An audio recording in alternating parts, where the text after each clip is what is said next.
right. Thank you, V. That's, I wish I was that guy you just introduced. I don't know who he is. I, too, am a little bit nervous about this. I feel an obligation. There's so many people here that I remember, and there's so many people that remember me and that I don't remember.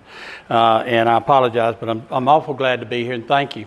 What I'm going to do tonight is try to share some of my experience, strength, and hope with y'all. I'll put this thing together, and I'll introduce it as we go along. But I do have some things I do need to thank some people here, and you'll notice I'm going to have to use my readers, and I'm also going to have to use notes, because at my age, I promise you, I'm not going to be able to remember all this. So please put up with the notes. First of all, I want to thank you for asking me to be here. This is quite an honor. I know that I'm in a room full of my personal heroes, the men and women who have taken on the disease of alcoholism and addiction and have come out on the other side. The way I look at you come out are really personal heroes of mine, and I think you should feel that way about yourself too. So I do consider that I'm in a room full of exceptional, extraordinary men and women, and I want to bring you something to those exceptional, extraordinary men and women that's worthy of you being here. I need to, I need to thank V for putting this together. V does such a good job with the Alumni Association. V is a remarkable young lady. We're all very proud of her. She's a role model, and I'm very proud of her. And the other reason I want to introduce V is that if I stumble all over the place tonight and fall on my face and bore the hell out of you, don't blame me. That's the woman that go fuss at her. She's the one that asked me to be here. I also want to thank any other alumni that are here tonight. This says a lot about you that you would come to this thing. I want to thank you for being here. Any visitors and friends of Pavillon or anything, I want to thank you for being here too. I need to say a special thank you to the Greenville Association. The Greenville Alumni Association is an incredible, dedicated, honorable group of men and women.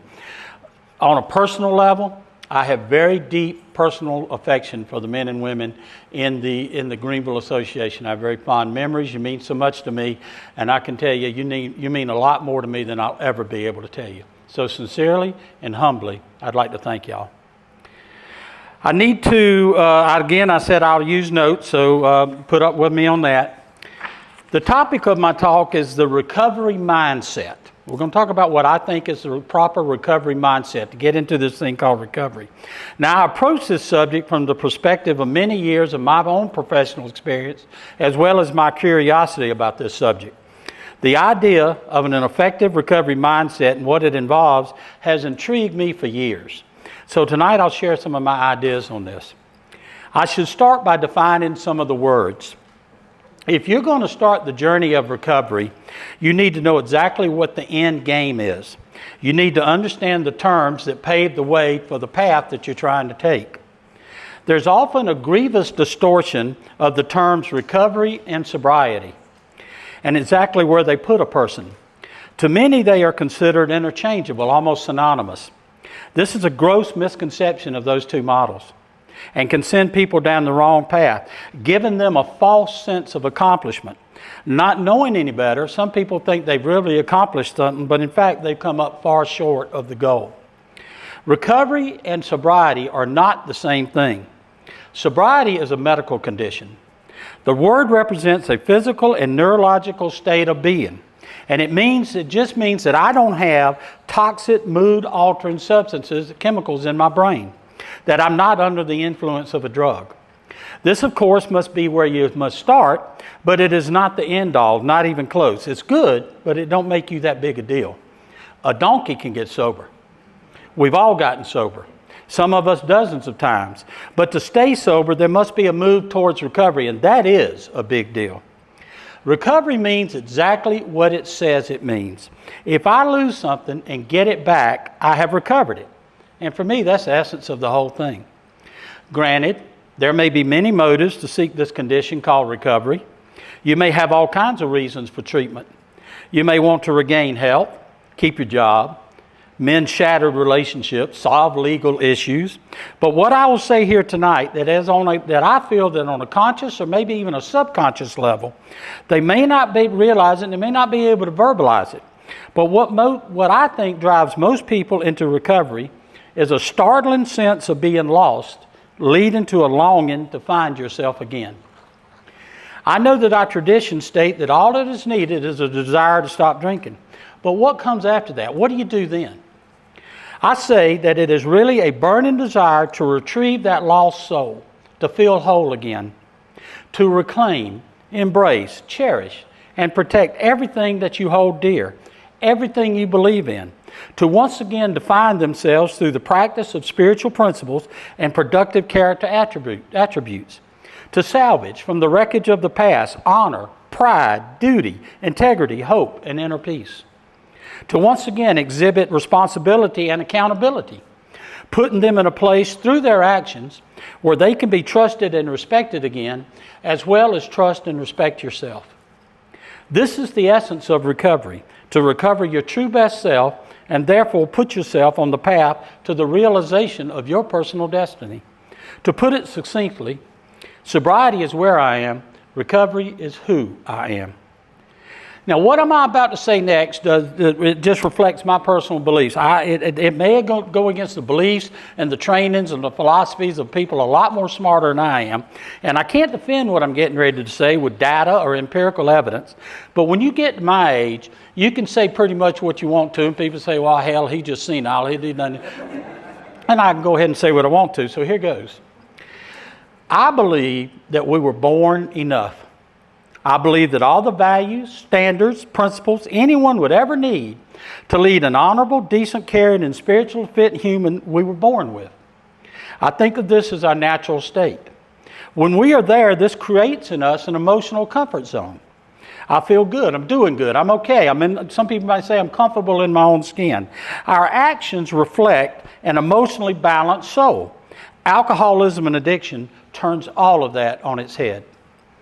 Very honest men and women enter the world of alcoholism and addiction and become disturbingly deceitful and devious. Very compassionate men and women find that through their alcoholism and addiction they have become cold, cruel, and callous. Very understanding and forgiving men and women stumble into the world of alcoholism and addiction, and they bring suffering to themselves and others through damning judgments and hateful resentments.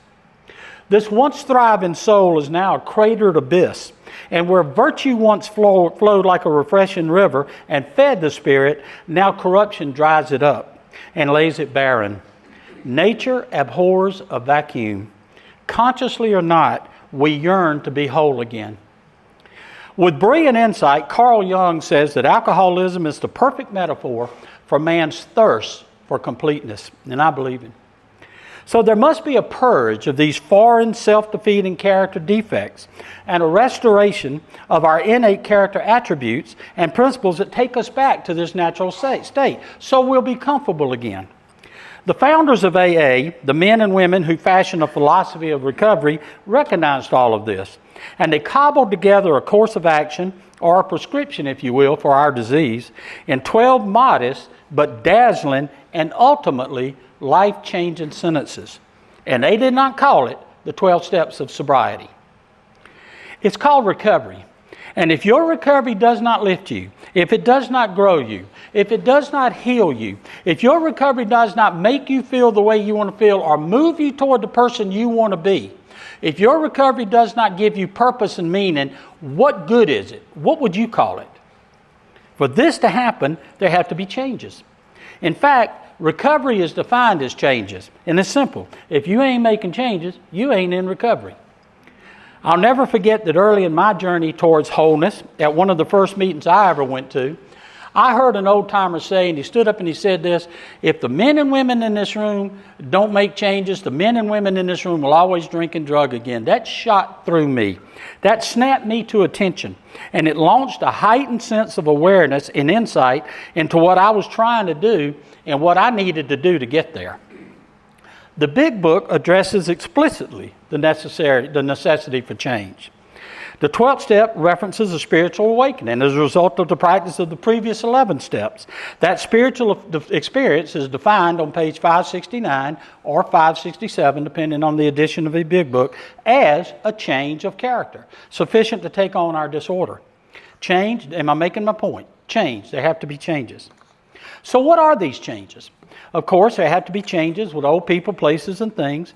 But these are on the outside and far, far away from the changes needed. That's all good, it's just not good enough. For this talk, let's turn our focus inward.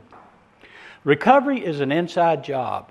The soul that got infected from lack of use must be set free and gain health through the practice of strong spiritual principles. The infection is in our soul. If that's where the problem is, that's where the healing has to go. It's called a spiritual disease and it's called a spiritual cure. And that's what we're trying to do. This explains step 12 when it says to practice these principles in all of our affairs with all people at all times in all situations. You don't get to pick and choose when you're going to be a man or woman of character. It doesn't work that way. And if anything, this program is a blueprint for character building. Bill Wilson nails it. All we have is a reprieve from our drinking and drugging contingent on the daily maintenance of our spiritual condition. Now you'll notice he didn't say abstinence.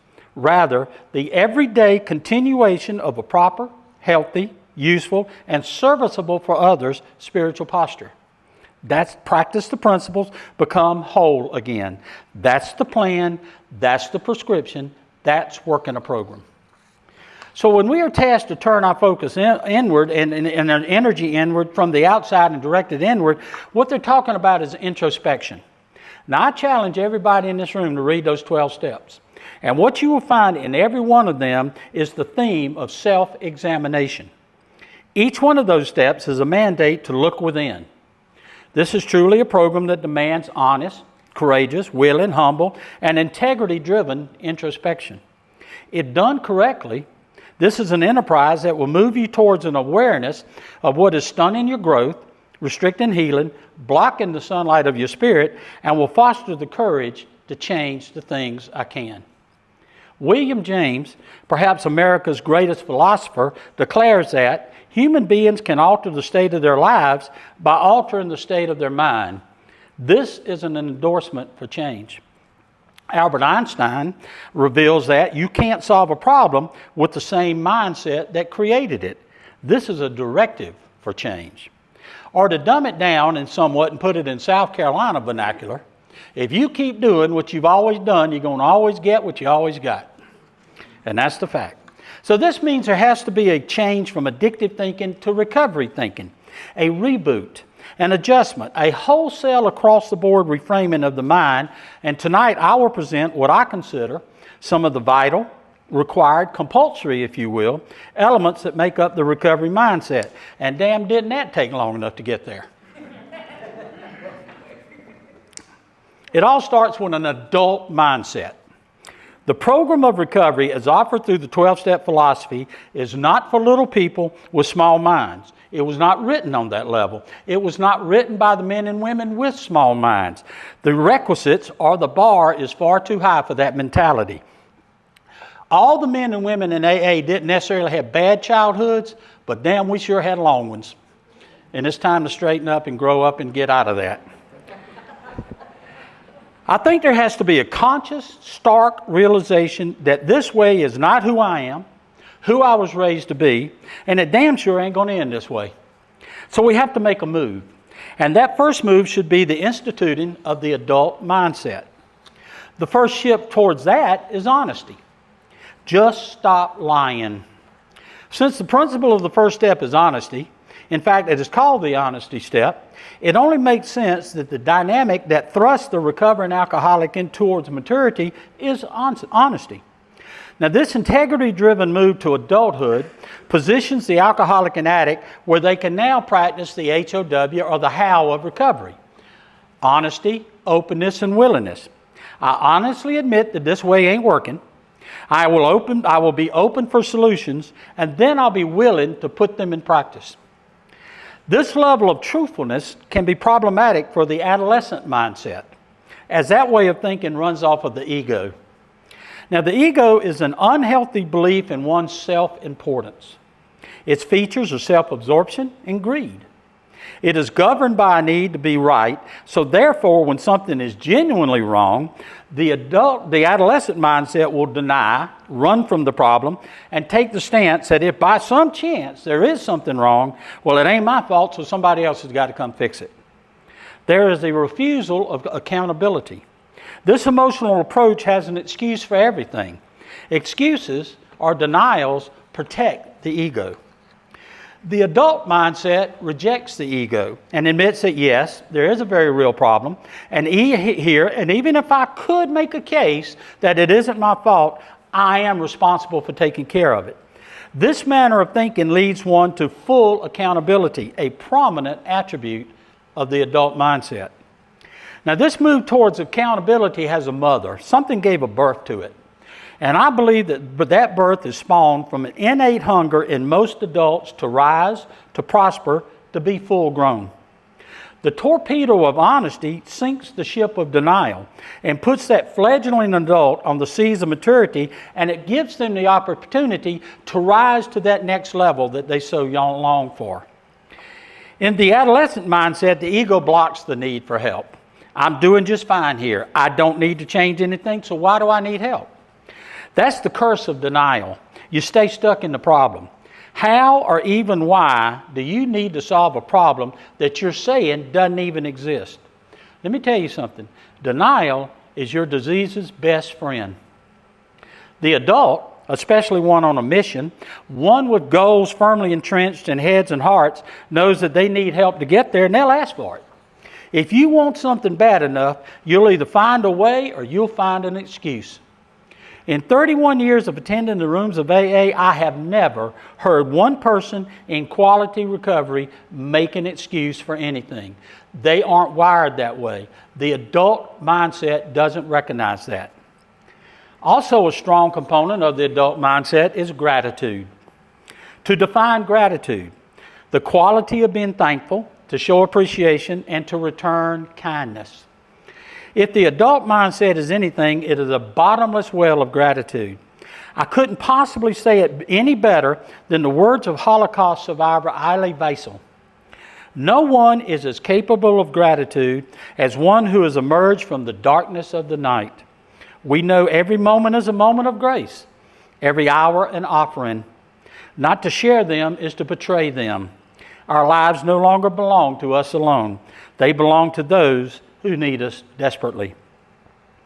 Gratitude is far from just an emotion. It's a position. It's a stance we take.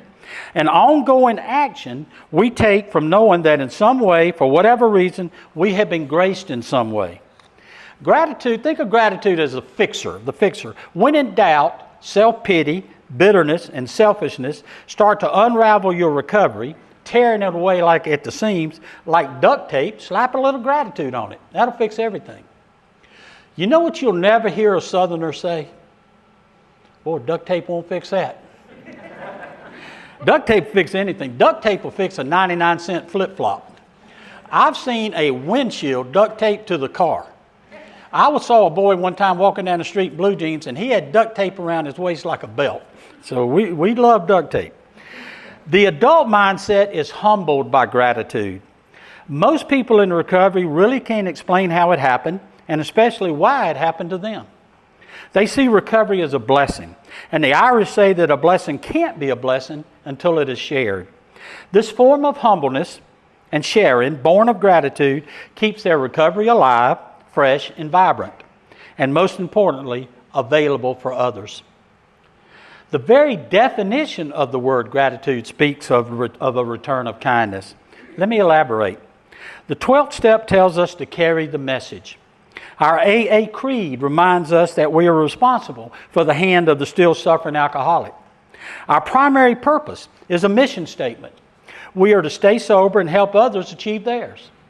Sponsorship, among other things, is an inspiring show and expression of gratitude. This outpouring of kindness or service evolves from a sense of gratitude. They become standards in the adult mindset. Gratitude is the articulation of a thankful head, heart, and soul. Now, a sure sign of slipping into the relapse process is a loss of gratitude. We must constantly assess our gratitude and maintain healthy levels of it. So how do you do that? How do you maintain gratitude? Well, first you keep it alive by expressing it. You say, thank you. You ask, how can I help you? You must stop and find the time to thank the people who made a difference in your life. You display it every time you meet a newcomer in the rooms. You appreciate it.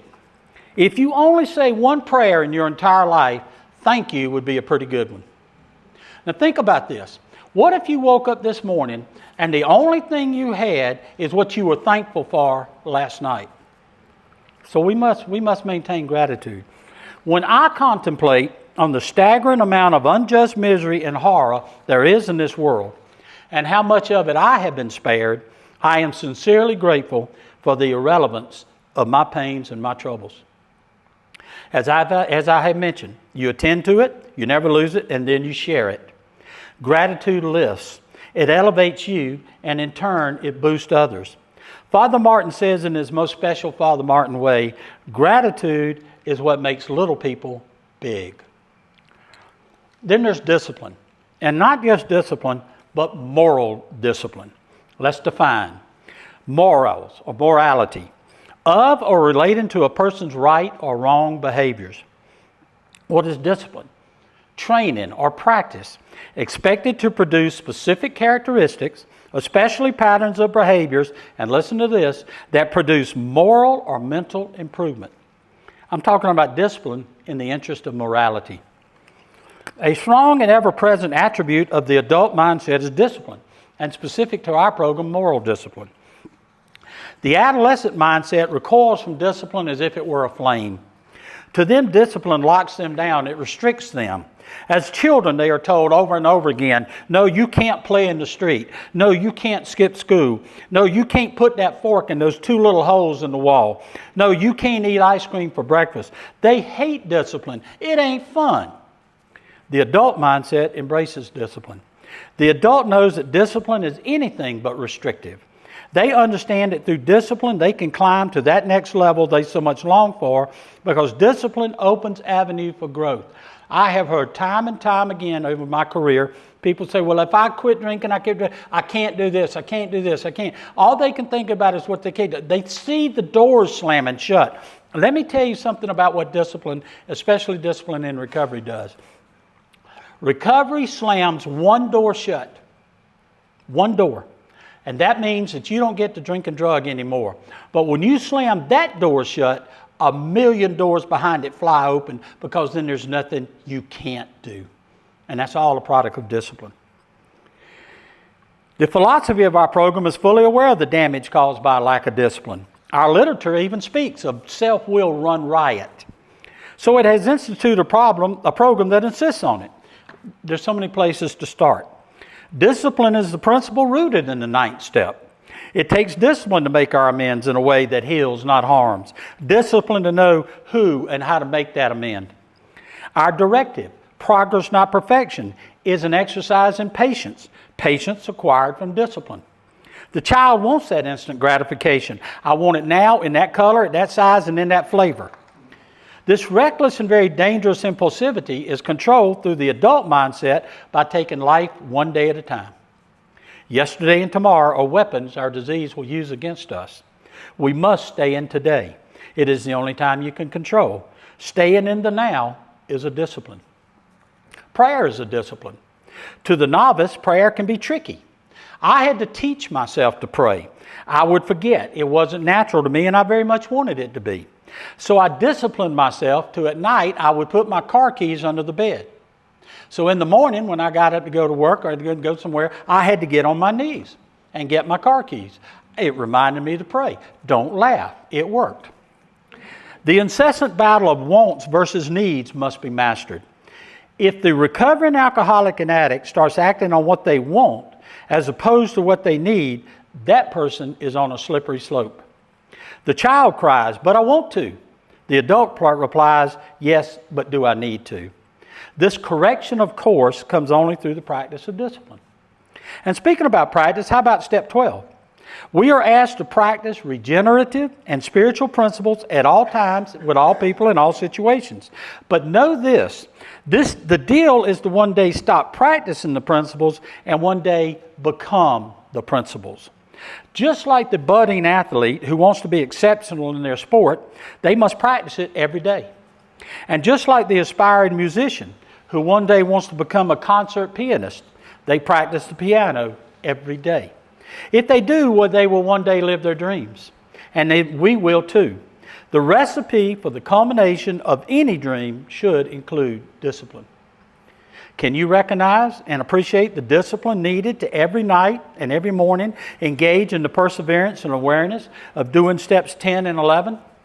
Not only do these steps, but employ the rigorous honesty. That's the only way that they can be effective.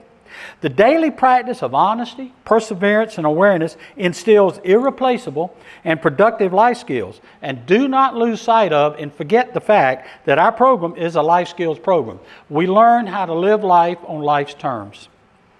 Adjusting your old world into a new one that involves meetings, meditations, personal inventories, home groups, sponsorships, and service will take discipline. This can truly be a confrontation of needs versus wants. Just remember the old AA riddle. What's the most important meeting you'll ever go to? The one you don't want to go to.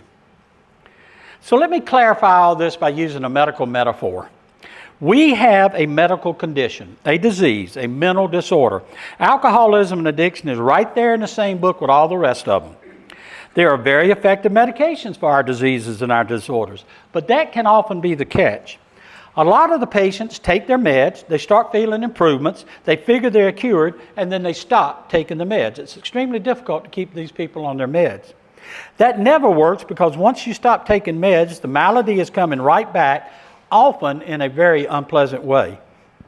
Our program is written as a prescription for our disease, and the principles are our medications. When we lose discipline and stop taking our meds or our principles, or practicing our principles, our disease is going to come roaring right back like a bat out of hell. Now, there are people in this room tonight who have suffered from that lack of discipline, and you have survived to tell the tale. Unfortunately for some, the price is way too dear. To be working a program or working the steps means that you are practicing the principles or taking your meds. That's how we keep our disease or our disorder in remission. Now, remember now, the end game of working a program through discipline is not physical health or sobriety, but spiritual health and growth. It is achieving noble ends. It is the reclamation of standards, values, and morals, the very rightness of ourselves. If temptation is nothing but an opportunity to lower your standards, and if those standards represent noble ends, moral discipline gives us the power to resist the temptation to belittle and degrade ourselves by doing anything less than the next right thing. So if moral discipline is the dynamic we use to make all of this happen, where does that come from? Courage. And not just courage, but moral courage. Now, I define morality as the rightness of behavior. So what is courage? Well, first I'd like to call attention to the fact of why that word courage is used in our literature.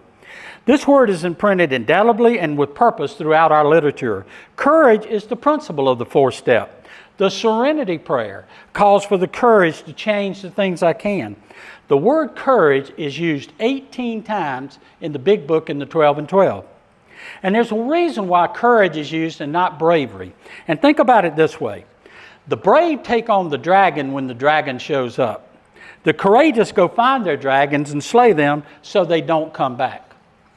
Through introspection, and there's that word again, we are tasked to identify our dragons, seek them out, and develop the willingness to eliminate them, or at least manage them instead of them managing us. In the spirit of progress, not perfection, the courageous know that even if they can't completely kill their dragons, they can at least pull its teeth and lessen its power. The determination to heal by attacking personal demons is propelled by moral courage. In the quest to conquer one's own devils, there isn't an absence of fear. This introspective journey to the belly of the beast can be terrifying. But courage happens when you push through the fears. The little boy asked his father, said, "Dad, how can you have courage and be scared?" And his father said, "How can you have courage if you're not afraid?" For an act to have courage, be courageous, it must have noble ends, it must represent morality, and it must be in defense of values and standards. What represents noble ends? Well, think of courage as a preservative. It is what we use to protect the values and standards, our principles, the code, the belief system we should all have and work under. Or put it this way, physical courage is powered by the fear of losing your life. Moral courage is powered by the fear of losing your very soul.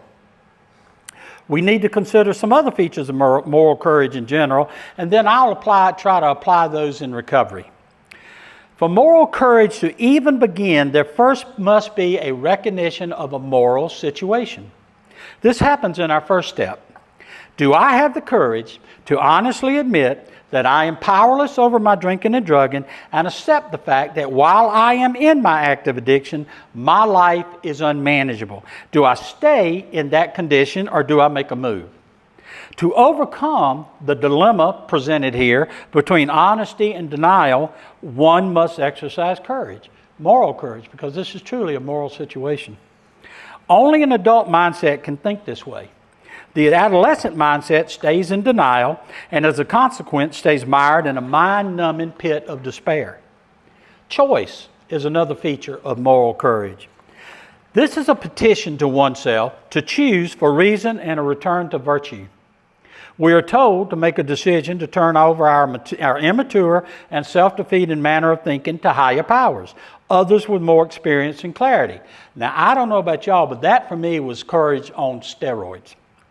It is obvious that once that decision has been made, it can only be productive when put into action. It is said that recovery is an action verb, and in this case, the individual must act on it. Therefore, the third element for moral courage is behaviors. The individual's deeds must be congruent with someone acting on a commitment for a life of morality. It's easy to say, I know the right thing. That's the language of the adolescent mindset. The adult mindset, I will do the right thing, and then they do it. Is it any wonder that perhaps the most compelling edict in our entire program is do the next right thing? That's always an exercise in moral courage. Recovery has a simple motto: if you can't show it, you ain't got it. Now, Aristotle places a huge emphasis on action in moral courage. To him, the commitment to moral courage is pointless without the concurrent conduct. In his words, one must not only know what to do, but one must act accordingly. What could be a more courageous act, born of desperation and pain, than to crawl into rooms of AA and NA for the first time and make a plea to a room full of total strangers? I can't. I hear that you can. Will you help me? What could represent courage more than to walk up with someone you have harmed through an adolescent mindset and now with an adult mindset powered by humbleness, honesty, willingness, and a sense of justice and say, I was wrong. I deeply regret my actions. For that, I would like to apologize. Sitting down with another adult face to face, eyeball to eyeball, and basically confessing your sins, you think that's courage? The principle of our fifth step is integrity. The definition of integrity is a firm adherence to a moral code. When you're clinging to whatever moral code that is left standing after years of abusing it, is what makes the fourth and fifth step happen. This working through the fear. This is courage. Recognition, moral choice, and behaviors. The honesty to recognize the moral dilemma, choose to act on it through moral ethics, and then introduce behaviors that reflect morality is the very foundation that moral courage is built on. This takes us all the way back to the definition of courage and addresses another facet of moral courage. Now recall that I said that courage is not the absence of fear, but working through it. Facing the fear is crucial to moral courage because this is where courage gets its stripes. Bill Wilson speaks of being painstaking. The individual must face his or her fears. This is the only way to put oneself in the arena where the phenomenal transformative powers of the program can take place. Now, admittedly, here's where the notion of moral courage can get a little stern, maybe even a little mean-spirited, but bear with me. But as Aristotle said, it is crucial and we need to look at it. The pursuit for quality recovery does not take into account the fear involved, the unpleasantness of the pain, or the hardships embroiled with it. It doesn't ignore any of this. It just says, and it asks, don't dwell on it, don't regret it, or let any of that hold you back, but rather step out into the battlefield of your disease and take on whatever needs to be taken on, knowing this at all times: you are not alone. There will never be anything anybody is asked to do in recovery, in the journey of recovery, that you will be asked to do alone. There are higher powers that will help you. You just have to have the courage to ask them. So if the recognition of a moral dilemma, choosing a moral direction, and then exhibiting behaviors that support that course is moral courage, how does one even get that in the first place? Well, Aristotle says that moral courage is achieved in two basic ways, and I'll tie this into recovery. First, it must be taught. In another world, this would come from the child's elders. Their stories, fables, and myths speak of the magnificent exploits of the men and women who perform heroic deeds exhibiting moral courage all along the way. The child is told of the legends of the undefeatable and the inexhaustible spirit of Ulysses and the unflinching integrity of honest Abe.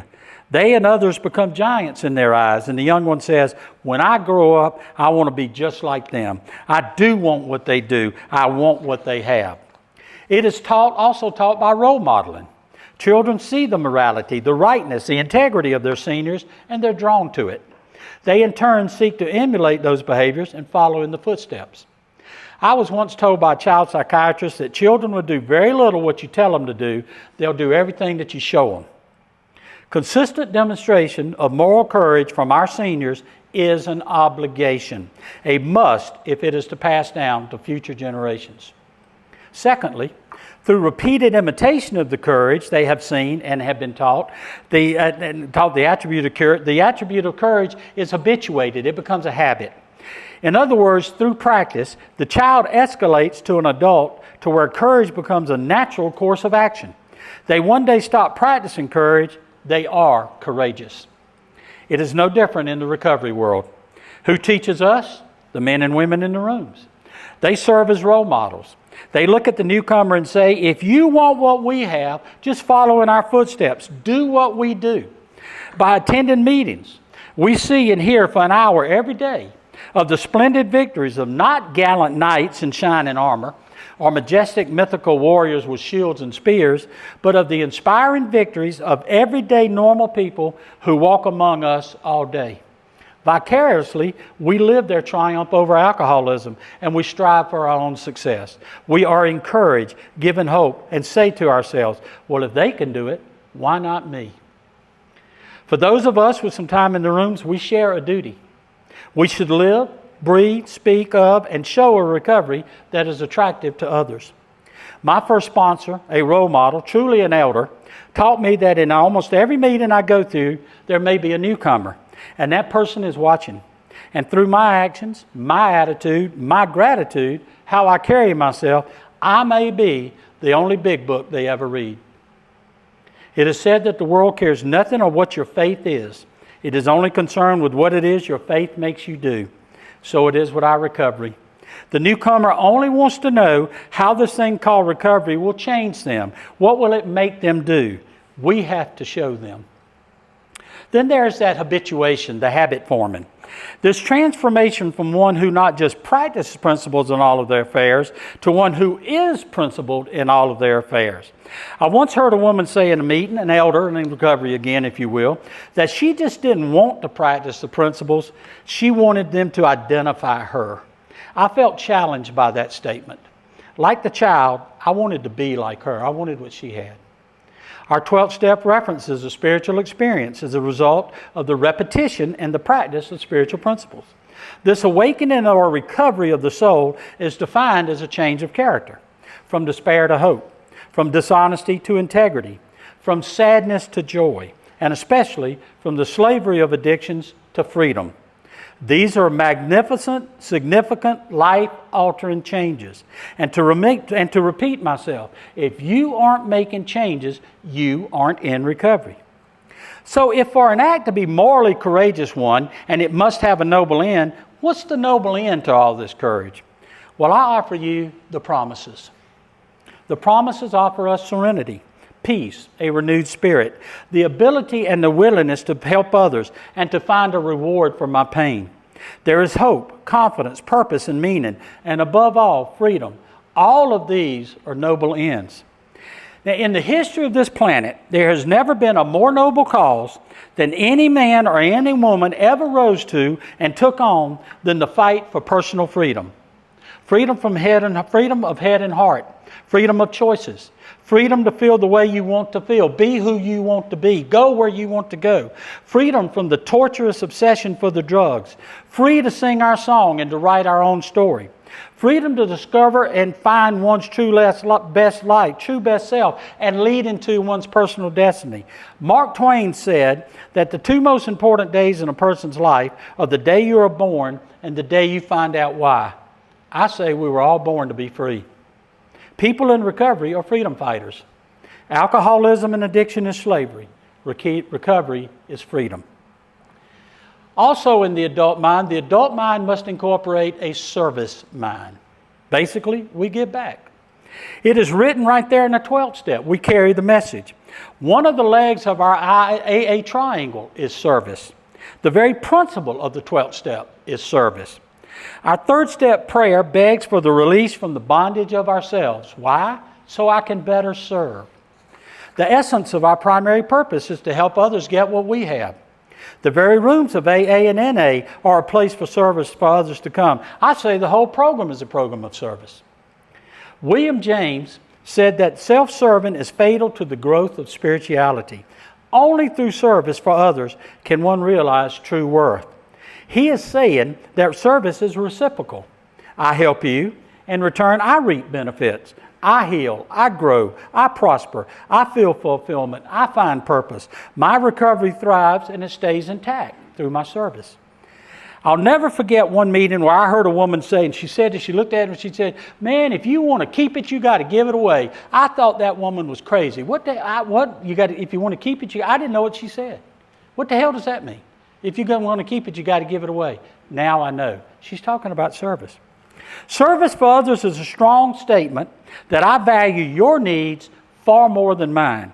It has been said that the hallmark of a compassionate maturity or an adult mindset is when you start wanting something more for someone else than you do for yourself. And after so many infantile years of self-absorption, greed, constant taking, and the thinking, what's in it for me, isn't it just a little uplifting and refreshing and finally grow up and say, how can I help you? Dr. Martin Luther King advances this call for service when he says, "It is the most urgent of all questions. What am I doing for others?" This from a man who recognized a moral dilemma, chose to act on it, and died in the service of it. A simple gift of charity, not necessarily money, but a spirit, an expression of empathy, a sincere and grateful thank you, a show of kindness. You have no idea how renovating and enriching this can be to others. And look what it says about you. I'll say this. Everyone you know is fighting some battle you don't know anything about. Always be kind. Acts of kindness are the jewels in the crown of service.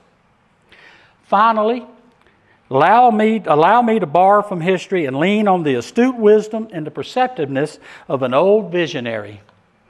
Over 2,000 years ago, the Apostle Paul wrote some letters to the citizens of a town called Corinth. In one of those letters to the Corinthians, he described in an unparalleled way the true essence of love. Now, I'm not going to get into it. If you've ever been to a wedding, you've heard it. At the end of that letter, after he had illuminated the glowing nature of love, he got a little testy with them. Sternly, perhaps even lovingly, he berated them for their reluctance to act on what he had tasked them to do, basically to grow up. His advice is pristine in its prose, sparkling in its simplicity, and rich in its rewards. For their benefit, as well as for the benefit for the millions of us who came after him, he told them, "When I was a child, I talked like a child. I thought like a child. And I reasoned like a child. But when I was called on to be a man and do great things, I put those childish ways away." That man wrote that letter to every man or woman who ever dared the journey of recovery. And I can promise you, he was talking to me. Thank you.